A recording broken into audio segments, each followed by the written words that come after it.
Zac Efron has a new show on Netflix and fans are obsessed. Here is everything we know. I'm Jana Rosenberg. I'm Gabi Conti and this is your 24/7 celebrity news.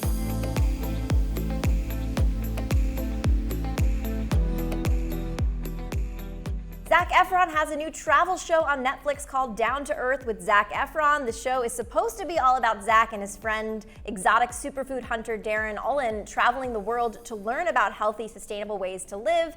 As Zac explains on the show's opening sequence, that Down to Earth centers around food, water, and energy, the main staples for modern life.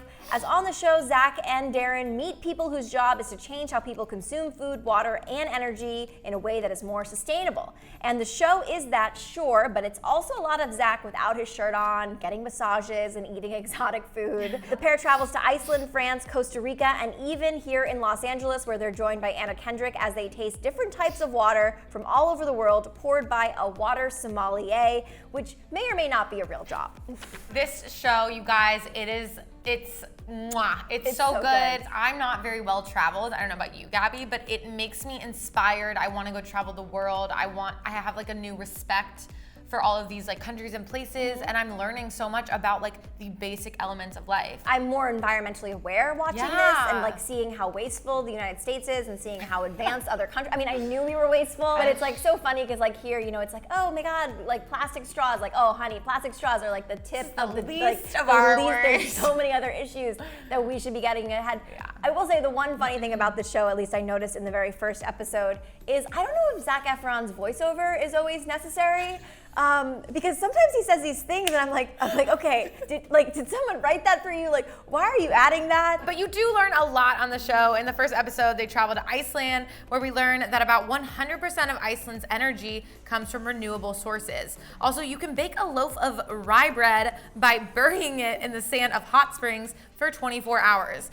Also, Zac eats bacon smoked in dung because they have less access to wood in Iceland, and that's just a more sustainable way to cook things. And in France, we learn that around Paris, there is a public water system where everyone has access to drinking water, both still and sparkling, because duh, Paris.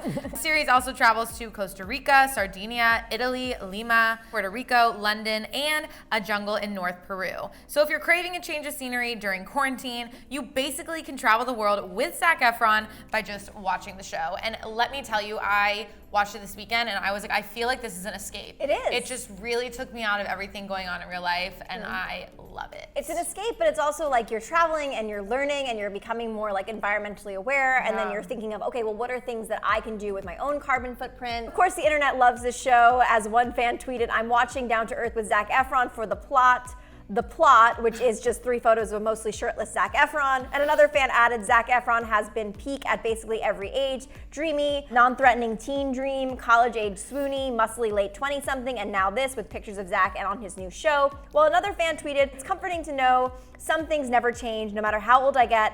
An example, my level of attraction for Zac Efron. But it seems like people's like response to the show is less about what they're learning and more about how good looking Zac Efron looks, which duh. It's just so funny because I mean, that is so true. I feel as though I'm older. I thought when I clicked on the show, I was like, I'll learn a lot. I'm not gonna focus on Zac Efron so much. I like him. Yeah. I mean, I love him, but it's like, whatever, I'm kind of over it. No, I am not over Zac Efron, and this show proved that to me. This is not Zac Efron's first travel show though. The actor also filmed another travel show for Quibi called Killing Zac Efron, where he almost did kill himself as he was hospitalized during filming. That show is basically Efron's own personal Survivor, where the Baywatch star lived in the jungles of New Guinea with just basic supplies, his film crew, and a guide. Zac Efron, man, he is like a husband. Do you know what I mean? He is. I feel like he is like a manly, he can do like what you need. There's a BuzzFeed article where they're calling him daddy. Like they're like Zac Efron's a daddy now, and I'm here for it. And yeah, he is. That is what dad bod should look like, not like a bloated Leonardo DiCaprio with a 19-year-old on a boat, in my opinion. I have to say I agree. In my opinion. Keep it healthy. Your best version of yourself is your healthiest version of yourself. And he's glowing. Zac is glowing. He's looking good. Well, have you guys seen Down to Earth with Zac Efron? What is your favorite part? What do you love the most about the show? Let us know. I'm Gabi Conti. I'm Jana Rosenberg, and follow us here at Hollywire for your 24/7 celebrity news.